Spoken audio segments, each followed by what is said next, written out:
Ang question mo, anong gagawin natin? Yung ginagawa natin ngayon. No?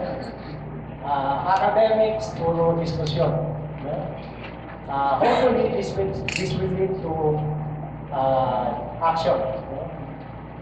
Dalawa yung nakikita ko possibilities. Una, yung institutional. No? Institutional reform. Doon sa sa constitutional provision, whereby political dynasty should be combined, should be defined, clearly. Tapos ito yung magiging, enabling law. Kasi bawal sa Constitution ng political dynasties. Pero, iniwan naman constitutional framework sa Congress. So, siguro kailangan i-push ng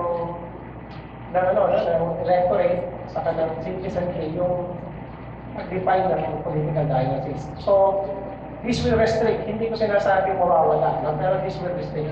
Ito yung institutional reform that is needed. Sana hindi ingas ko no? Kasi itong campaign against political dynasties, as you would recall, nung panahon ng 1986. Pero somehow, yung mga Pilipino, tayong lahat, may ingas ko political culture. Mainit na mainit, pagkatapos ng event, tapos na, may iba na namang event. No? Doon na naman yung attention. Sana masustain nung so that's the institutional reform. Yung second, institutional pa rin, yung voters education. No? Importante yung voters education para pakita na dapat policy orientation yung voting behavior during elections. Again, pessimistic ako kasi ang tagal na rin ito Yung April, 1950s pa no?